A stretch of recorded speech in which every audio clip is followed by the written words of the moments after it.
Hello and welcome students. আমি Sujata ma'am. আমি তোমাদের ওয়ার্কশপ ক্যালকুলেশন সাবজেক্টটা নিয়ে একটু সাহায্য করব। তো আমি যা দেখেছি, ছেলেমেয়েরা অঙ্ক, ওয়ার্কশপ ক্যালকুলেশন মানে তো অঙ্কই, তো অঙ্ক সাবজেক্টটাকে খুব পছন্দ করে না, বেশিরভাগ ছেলেমেয়ে করে না। তো যারা করে না তাদের মধ্যে অনেকেই আবার ভীষণ ভয় পায়। এটার কোনো দরকার নেই। যদি ক্লাসের পড়াটা মন দিয়ে শোনো, ভালো করে ঠিকভাবে শোনো, তাহলে কিন্তু অঙ্ক খুব সহজ একটা সাবজেক্ট। পড়াটা শোনার সাথে সাথে কি করতে হবে তোমাকে, আমি যেগুলো বলবো সেগুলো একটু ছোট ছোট করে নোট করে নিতে হবে, পাশে খাতা পেন রেখে একটু নোট করে নিতে হবে। সেই নোটটা মাঝে মাঝে দেখতে হবে। আর একটা জিনিস আছে, যেটা নতুন শিখছো সেটা কিন্তু একটুখানি যখন একা থাকছো একটু ঝালিয়ে নিতে হবে। আমি আজকে ক্লাস করলে খাতা পেনটা তুলে রেখে দিলাম তাকে, পরের দিন ক্লাসে আবার দেখা যাবে, সেটা কিন্তু করলে চলবে না। এটা তো বোঝার সাবজেক্ট, ওটা মাথার মধ্যে না ঝালিয়ে নিলে মাথায় বসবে না। তো আমি তোমাদের আজকে প্রথম যেটা দিয়ে শুরু করব সেটা হচ্ছে তোমাদের আইটিআই সিলেবাসেরও প্রথম চ্যাপ্টার, ইউনিট বা একক। যা আমি দেখেছি এত বছরের আমার শিক্ষক জীবনে, যতটা দেখেছি যে ইউনিট জিনিসটা অনেকেই খুব একটা ভালো বুঝতে পারে না, কিন্তু এটা বলতে পারো অঙ্ক চ্যাপ্টারের একদম মোস্ট ইম্পর্টেন্ট, অঙ্ক পুরো বিষয়ের একটা মোস্ট ইম্পর্টেন্ট চ্যাপ্টার। আমি কিছু যদি উদাহরণ দিই তোমাদের, ধরো তুমি একটা নতুন জামা তৈরি করবে, দোকানে গিয়ে শার্টের জন্য জামার জন্য কাপড় কিনে আনলে, তুমি 2 মিটার কাপড় কিনে আনলে। এই যে 2 এর পাশে যে সংখ্যাটা যেটা বসলো 2 মিটার, মিটারটা হচ্ছে ইউনিট। 2 একটা সংখ্যা, তার পাশে মিটারটা বসে বোঝাচ্ছে তুমি কি কিনেছো। যেটা কিনেছো সেটা কি দিয়ে মাপা যাচ্ছে, স্কেল বা ফিতে দিয়ে মাপা যাবে। আবার ধরো তোমার মা তোমাকে বললেন বাজার থেকে 1 কেজি আলু নিয়ে আয় বা 2 কেজি আলু নিয়ে আয়, এখানেও 2, কিন্তু পাশে বসেছে কেজি, এটা দিয়ে বোঝাচ্ছে তুমি কি আনতে যাচ্ছ। মানে এই কেজি মানে সেটা কিন্তু দাঁড়িপাল্লা দিয়ে মাপতে হবে, সেটা আবার স্কেল দিয়ে মাপা যাবে না। তোমাদের 2 বন্ধুর মধ্যে কথা হচ্ছে, এক বন্ধু বললো দাঁড়া 2 মিনিট সময় দে, আমি তোকে দিয়ে দিচ্ছি বার করে। আবার 2, পাশে বসেছে মিনিট। এটা দিয়ে কি বুঝছো তুমি? এটা দিয়ে বুঝছো এটা না দাঁড়িপাল্লায় মাপা যাবে, না স্কেল দিয়ে মাপা যাবে, এটা ঘড়ি লাগবে মাপার জন্য। তো এই যে পাশে ইউনিটটা বসছে, এটা না বসালে তুমি কিন্তু ওই 2টার কোনো মানে পাচ্ছ না। 2টা বসাচ্ছ, তার পাশে ইউনিট যদি না বসাও, 2টার কোনো মানে হচ্ছে না। তাহলে আমি বুঝতে পারছি কি, ইউনিট দিয়ে আমি 1 নম্বর তো বুঝতে পারছি যে কি জিনিস সেটা বোঝাচ্ছে। কি জিনিস ওটা, আমি স্কেল দিয়ে মাপবো না দাঁড়িপাল্লায় মাপবো নাকি ঘড়িতে সময় দেখবো, ঘড়ি দিয়ে মাপবো, সেটা বোঝা যাবে পাশে ইউনিটটা দেখে। ইউনিটের মধ্যেও আবার একটা ব্যাপার আছে, সব ইউনিট, ধরো তোমাকে তোমার মা বললেন বাজার থেকে 50 গ্রাম কাঁচা লঙ্কা নিয়ে আয়, আবার তোমাকে বলা হলো একটা কাজের বাড়ি আছে, ওখানে 50 গ্রাম আলুর বস্তা ডেলিভারি দিতে হবে, এখানেও দুটো সংখ্যা 50। কিন্তু তুমি দুটো সংখ্যা দেখে পাশে ইউনিটটা দেখে বুঝে যাচ্ছ মায়ের জন্য যেটা আনবে সেটা একটা ছোট্ট প্লাস্টিকের প্যাকেট নিয়ে গেলেই চলবে, আবার আলুটা 50 কেজি আনতে গেলে তোমার ওই ছোট্ট প্লাস্টিকের প্যাকেটে চলবে না, তোমাকে একটা বড় বস্তা নিতে হবে। তাই বুঝতে পারছো ইউনিট জিনিসটা খুব ইম্পর্টেন্ট। তো এবার আমি শুরু করছি তোমাদের, আমি বাংলা ইংরাজি দুটোই বলবো, নামগুলো দুটোই বলবো।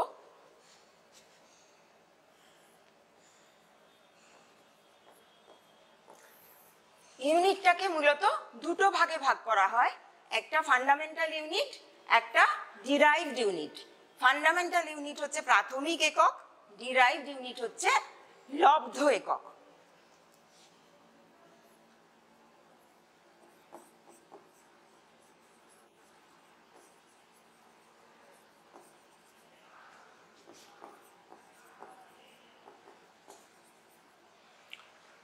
যদি বলি দুটোর মধ্যে তফাৎটা কোথায়, কেন দুটো ইউনিট আছে, ফান্ডামেন্টাল কি কাজ করে, ডিরাইভড কি কাজ করে, সবই তো ইউনিট। তাহলে আবার তোমাকে একটা এক্সাম্পল দিই। ধরো তোমাকে আমি কয়েকটা সংখ্যা বললাম, 2 বললাম, 3 বললাম, 5 বললাম, তার সাথে আরো কটা সংখ্যা বললাম, 4 বললাম, 6 বললাম, 10 বললাম। এদের মধ্যে তফাৎটা কোথায়? এই যে 2 3 5 আর 4 6 10, এদের মধ্যে তফাৎটা কোথায়? এদের মধ্যে তফাৎ হচ্ছে কোথায়? 2 3 5 এই সংখ্যাটাকে তুমি আর ভাঙতে পারবে না। ওদিকে 4 6 10 সংখ্যাটাকে ভাঙতে পাচ্ছি, 4 কে ভেঙে 2 × 2 পাচ্ছি, 6 কে ভেঙে 3 × 2 পাচ্ছি। মানে ওই মৌলিক সংখ্যাগুলোকে, এই যে সংখ্যা পরের যে সংখ্যাগুলো বললাম সেগুলোকে ভাঙলে ওই মৌলিক সংখ্যাগুলো পাচ্ছি আমি। তো এই ফান্ডামেন্টাল আর ডিরাইভড মধ্যেও একই তফাৎ আছে। ফান্ডামেন্টাল ইউনিট যেগুলো সেগুলোকে আমি আর ভাঙতে পারবো না, এবং ডিরাইভড ইউনিট যেগুলো আছে সেগুলো ওই ফান্ডামেন্টাল ইউনিটগুলো ব্যবহার করে তৈরি হয়েছে। ফান্ডামেন্টাল হচ্ছে প্রাথমিক, যেটাকে আর ভাঙতে পারবো না,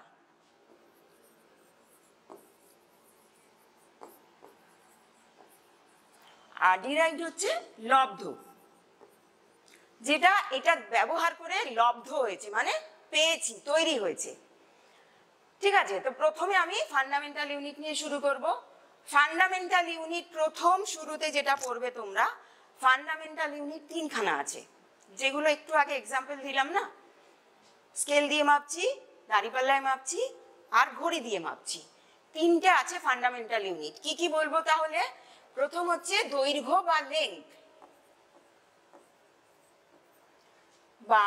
লেংথ, বাংলায় বলি দৈর্ঘ্য, ইংরেজিতে বলি লেংথ।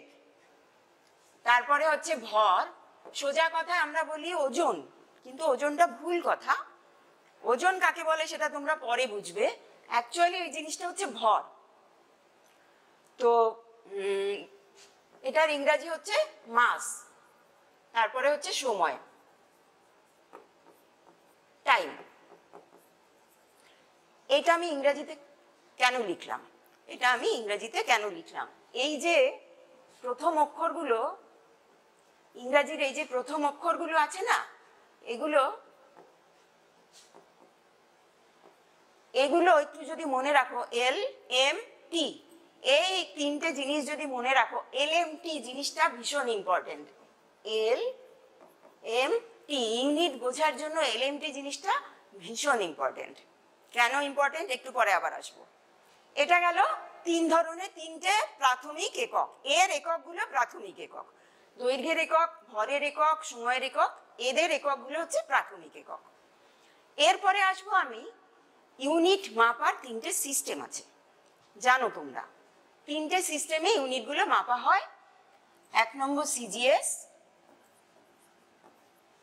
2 নম্বর এমকেএস, 3 নম্বর এফপিএস। নামগুলো এরকম হলো কেন? এরকম অদ্ভুত অদ্ভুত নাম হলো কেন? সিজিএস দিলাম, এমকেএস। এবারে আমার এলএমটিটা কাজে আসবে। কিভাবে আসবে দেখো, আমি মাথার মধ্যে লিখলাম। তো দেখো, সি, এম আর এফ, এদের মাথার উপর এল লেখা আছে, এদের মাথার উপর এল লেখা আছে, জি, কে, পি তাদের মাথার উপর এম লেখা আছে, আর 3টে এস এর মাথায় টি লেখা আছে। কি বোঝাচ্ছে? সিজিএস বা এমকেএস বা এফপিএস এর যে প্রথম অক্ষরগুলো, সিজিএস এর সি, সেটা দিয়ে কোনো লেংথকে বোঝায়। নামটা এইভাবে তৈরি হয়েছে, এই এলএমটি দিয়ে নামটা তৈরি হয়েছে। সিজিএস এর সি দিয়ে কোনো লেংথকে, দৈর্ঘ্যকে বোঝায়। এমকেএস এর এম দিয়ে কোনো দৈর্ঘ্যকে বোঝায়। এফপিএস এর এফ দিয়ে কোনো দৈর্ঘ্যকে বোঝায়। কি হবে তাহলে? তোমরা নিজেরাই এবার বলতে পারবে। সিজিএস পদ্ধতিতে যখন অঙ্ক করব, তখন দৈর্ঘ্যের এককটা সি কি হতে পারে? দৈর্ঘ্যের একক সেন্টিমিটার, দৈর্ঘ্যের একক হয়ে গেল সেন্টিমিটার। যখন এমকেএস পদ্ধতিতে অঙ্ক করব, তখন দৈর্ঘ্যের এককটা এম কি তোমরা নিজেরাই বলতে পারবে, মিটার। যখন এফপিএস দিয়ে অঙ্ক করব, তখন দৈর্ঘ্যের এককটা এফ, মানে কি? ফুট। এরপরে পরেরটায় চলে যাচ্ছি। এলএমটির মাঝখানে আছে এম, তার মানে মাঝের যেগুলো আছে, এখানে জি, এখানে কে, এখানে পি, প্রত্যেকটা দিয়ে আমরা ভর মাপি। তো সিজিএস পদ্ধতিতে ভর মাপার একক কি হবে? মাঝেরটা জি, জি দিয়ে কি বোঝাবো? গ্রাম। এমকেএস পদ্ধতিতে মাঝের অক্ষরটা হচ্ছে কে, কে দিয়ে কি বোঝাচ্ছি? কিলোগ্রাম। আর এফপিএস এর মাঝের অক্ষর পি, এটা দিয়ে কোন ভর, ভর যেটা মাপছি তার এককটা কি? পাউন্ড।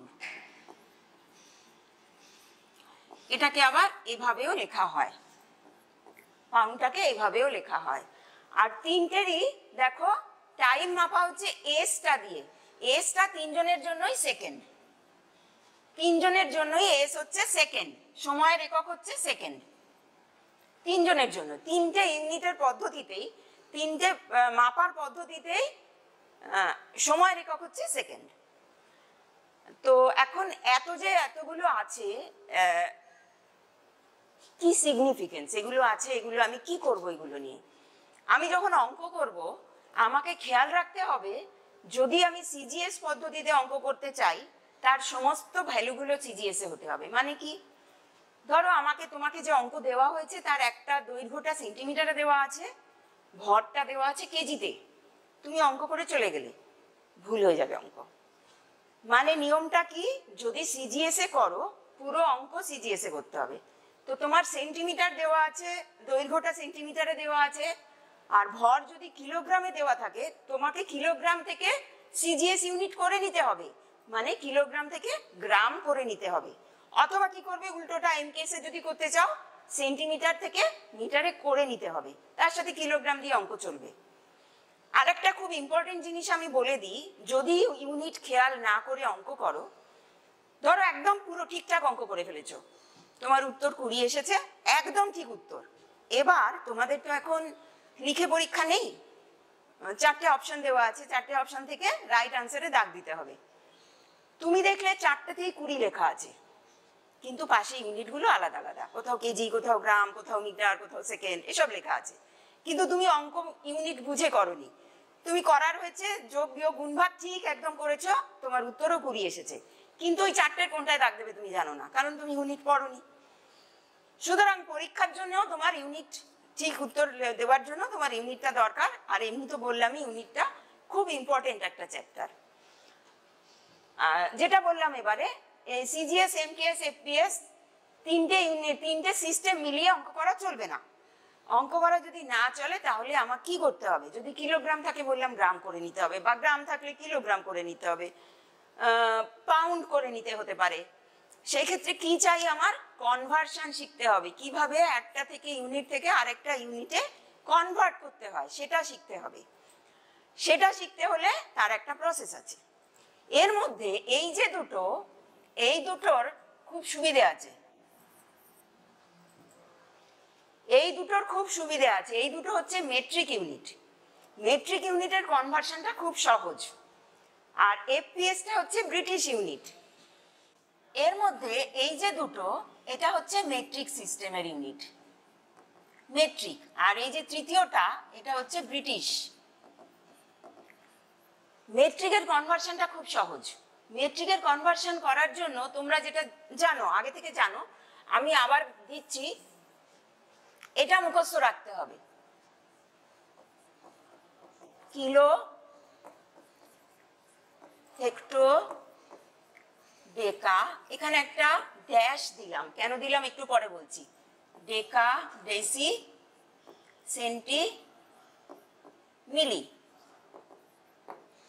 এখানটা কেন ড্যাশ দিলাম, এটা হচ্ছে এই পুরো সিস্টেমটার একটা ইম্পর্টেন্ট ব্যাপার। আমি ওখানে মিটার মাপছি, মানে আমি এটা স্কেল দিয়ে মাপবো নাকি দাঁড়িপাল্লায় মাপবো, আপাতত এই দুটোই আছে, এরপরে তো অনেক কিছু হতে পারে, সেটার জন্য এটা খালি রাখা আছে। যদি স্কেল দিয়ে মাপার হয় তাহলে সবকটার পাশে kilometre, hectometre, decametre, centimetre, decimetre এসব বসবে, তো সেই ক্ষেত্রে এখানে এর জন্য হচ্ছে মিটার। আবার যদি আমি দাঁড়িপাল্লায় মাপি তাহলে এর জন্য এখানে বসবে গ্রাম। তার মানে সবগুলোর পাশে তখন kilogram, hectogram, decagram, decigram, centigram, milligram এরকম বসবে। সেই জন্য আমি এখানটা ড্যাশ দিয়ে রেখেছি, এখানে আছে, কিন্তু মূল জিনিসটা এখানেই আছে। এখানে কি বসবে তার উপর ডিপেন্ড করছে বাকিগুলোর পাশে কি বসবে। তো এবারে আমি বললাম মেট্রিকের কনভার্সনটা খুব সহজ। মেট্রিকের কনভার্সন সহজ কারণ প্রত্যেকের মধ্যে তফাৎ হচ্ছে 10-10 করে। 10-10 করে যদি কনভার্ট করে মানে করতে হয়, যদি আমি মনে করো কিলো থেকে আমি হেক্টোতে কনভার্ট করতে চাই, কিলো থেকে হেক্টো যদি কনভার্ট করি আমি ওপর থেকে নিচে নামছি, আবার যদি ডেসি থেকে হেক্টোতে যাই, আমি নিচে থেকে ওপরে আসছি, এটার ওপর আবার ডিপেন্ড করে।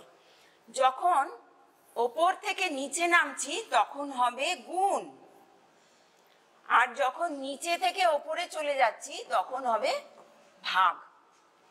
তো তার মানে আমি যদি কিলো থেকে ডেকা যাই, কিলো থেকে মিটারে যাই, ডেসিতে যাই, তখন আমায় কিছু একটা দিয়ে গুণ করতে হবে, এই কিলোমিটারটাকে কিছু একটা দিয়ে গুণ করতে হবে।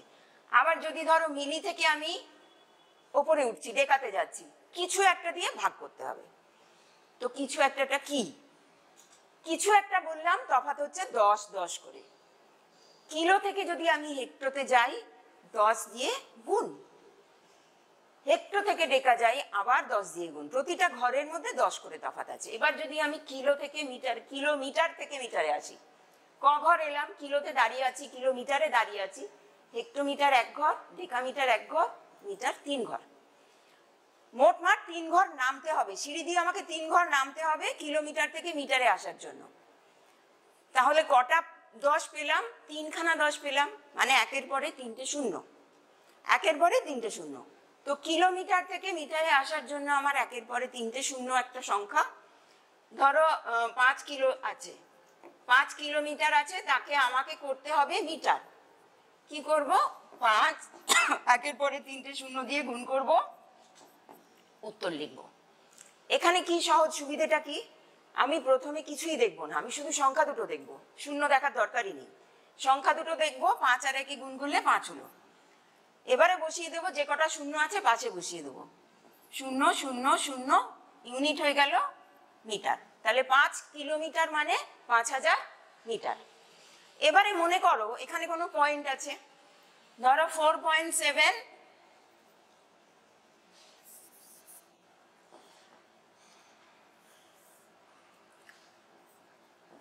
4.7 ধরো হেক্টোমিটার আছে। আচ্ছা, এটা কি তোমরা খেয়াল করেছো? এই যে ড্যাশটা, তার উপরের গুলো আর নিচের গুলোর মধ্যে তফাৎ কোথায় আছে? উপরের গুলো আমি শুরু করেছি বড় হাতের অক্ষর দিয়ে, কিলো, হেক্টো, ডেকা তিনটেই বড় হাতের, আর নিচের গুলো তিনটেই ছোট হাতের। তাহলে আমি যদি একটা ডিএম লিখি আর একটা যদি ডিএম লিখি, কি হবে? দুটোই ডি, কিন্তু এটা হবে ডেকামিটার, এটা হবে ডেসিমিটার। বাকিগুলো নিয়ে সমস্যা হয় না, বাকিগুলোর কোনো একরকম নেই, কিন্তু যেহেতু এই দুটোতেই ডি আছে, এটা কিন্তু খেয়াল করবে। যদি বড় হাতের ডি থাকে সেটা ডেকা পড়বে, আর ছোট হাতের ডি মানে ডেসি পড়বে। তো আচ্ছা, এবার 4.7 হেক্টোমিটার, এটাকে আমি ধরো করতে চাইছি ডেসিমিটার। হেক্টোমিটার, ডেসিমিটার নয়, তাহলে সেন্টিমিটার করি। হেক্টোমিটার আছে এখানে, সেন্টিমিটারে আসতে গেলে 1 ঘর, 2 ঘর, 3 ঘর, 4 ঘর নামতে হচ্ছে আমাকে। নিচে নামছি মানে গুণ, 4 ঘর নামছি মানে 4টে শূন্য, 4টে শূন্য দিয়ে গুণ হবে সেন্টিমিটারে আসার জন্য। এখানে আছি 1 2 3 4, 4টে শূন্য। এবারে যখন গুণ করবে একটা পয়েন্ট আছে, আগেরটা পয়েন্ট ছিল না। এখানেও, এই ক্ষেত্রেও কিন্তু তুমি পয়েন্ট ভুলে যাও। এখানে আছে 47, এখানে আছে 1, গুণ করে দিলাম 47, 1 গুণ করে 47 এলো, যে কটা শূন্য আছে বসিয়ে দিলাম। এবারে আমি পয়েন্টে আসবো, পয়েন্টে এসে কি দেখবো? 0.7, একটা ঘরের আগে পয়েন্ট আছে। শেষ থেকে হিসেবটা হয়, একটা ঘরের আগে পয়েন্ট আছে, একটা ঘর 0.7, একটা ঘরের আগে পয়েন্ট আছে। এখানেও একটা ঘরের আগে পয়েন্টটা বসে যাবে, মানে এখানে বসে গেল, পয়েন্টের পরে শূন্যর কোনো মানে নেই। তাহলে উত্তরটা কি দাঁড়ালো? হেক্টোমিটারটা চলে গেল সেন্টিমিটারে। 4.7 হেক্টোমিটার মানে 47,000 সেন্টিমিটার হলো। এবারে যদি আমি ভাগ করতে চাই, গুণ হয়ে গেল, গুণ হয়ে গেল, নর্মাল সংখ্যা হলো, পয়েন্টের সংখ্যা হলো। ভাগ যদি করতে চাই, ওপর দিকে উঠতে হবে, মানে ওপর দিকে উঠতে চাই, তার মানে তখন ভাগ করতে হবে। ধরো আছে তোমার আছে ধরো 53, আগে পূর্ণ সংখ্যায় দিই, 53 সেন্টিমিটার আছে। 53 সেন্টিমিটারকে আমি মিটার করব। 53 সেন্টিমিটার আছে মানে আমি সেন্টিমিটারে দাঁড়িয়ে আছি, মিটার করব মানে কি করব? 1 ঘর 2 ঘর উঠবো। তাহলে ভাগ কত দিয়ে হবে? 53 ভাগ একের পরে 2 ঘর উঠছি মানে দুটো শূন্য, 2 ঘর উঠে গেলাম মানে দুটো শূন্য। তুমি বলবে ভাগ কি করে করবো, ভাগ তো শক্ত ব্যাপার, গুণ তো সহজ ছিল। আবার সেই একই, তুমি 53 আর 1 কে ভাগ করো, এলো কত? 53 এলো। এবার দেখবো শূন্য কটা আছে। এখানে দুটোই পূর্ণ সংখ্যা 53, শূন্য দুখানা আছে। ভাগ যখন হয় জিনিসটা কমে যাচ্ছে, দুটো শূন্য আছে বলে পয়েন্ট আসবে। কোন জায়গায় পয়েন্ট বসবে? এখানে তো কোনো পয়েন্ট ছিল না, নতুন করে আসছে। দুটো শূন্য মানে দুটো সংখ্যার আগে পয়েন্ট, দুটো শূন্য মানে দুটো সংখ্যার আগে পয়েন্ট। তো 53 আছে, পয়েন্টটা এখানে বসে গেল। উত্তর হলো কত? সেন্টিমিটার থেকে মিটারে গেছি। এবার একটা নিয়ম কি, পয়েন্ট এখানে বসালে, সামনে পয়েন্ট বসালে একটা জিরো বসিয়ে দিতে হয়। কেন? পয়েন্টটা তো ছোট্ট একটা জিনিস, অনেক সময় মিস হয়ে যায়, দেখতে পাওয়া যায় না। নিয়ম হচ্ছে, সামনে যদি একটা পয়েন্ট আসে, কোনো সংখ্যা নেই, শুধু একটা পয়েন্ট যদি সামনে আসে, সামনে একটা জিরো বসাতে হয়, তাহলে বোঝা যায় এখানে একটা পয়েন্ট আছে। তো এই গেল একটা ভাগ। আরেকটা ভাগ আমি যদি তোমায় দেখাই, ধরো গ্রাম আছে, 4.93 গ্রাম আছে, তাকে আমি করব কিলোগ্রাম। গ্রাম থেকে কিলোগ্রামে যাব, গ্রামের ঘর এটা, কিলোগ্রাম ওটা, মানে 1 2 3 সংখ্যা, 3 ঘর ওপরে যাচ্ছি, ওপরে উঠছি মানে ভাগ। 4.93 কে আমি কি করব? 4.93 কে আমি 3 ঘর উঠেছি মানে একের পরে তিনটে সংখ্যা দিয়ে, তিনটে শূন্য দিয়ে ভাগ হবে। আবার বলেছি 4.93 নিয়ে মাথা ঘামানোর দরকার নেই, তুমি 493 কে 1 দিয়ে ভাগ করো, 493 এলো। এবারে আমি পয়েন্টকে বসাবো। এখানে আমি দেখতে পাচ্ছি পয়েন্টটা অলরেডি দুটো ঘরের আগে এখানে আছে, পয়েন্টের আগে একটাই পূর্ণ সংখ্যা আছে, কিন্তু এখানে তিনটে শূন্য আছে।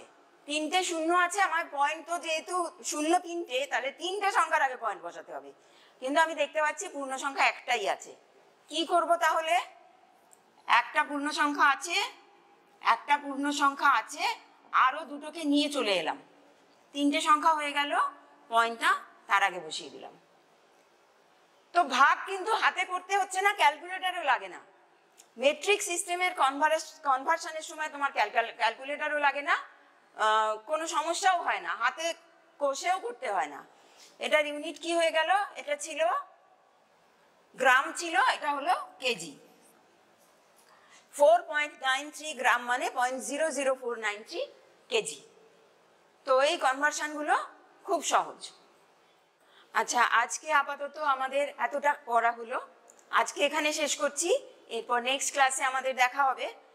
আর তোমাদের কাছে একটা অনুরোধ রইল, আমাদের এই চ্যানেলটার নাম মাই স্কিল টেস্ট। যারা যারা নতুন তারা চ্যানেলটাকে সাবস্ক্রাইব করে দিও, লাইক শেয়ার করে দিও, ঠিক আছে? আজকের মতো শেষ।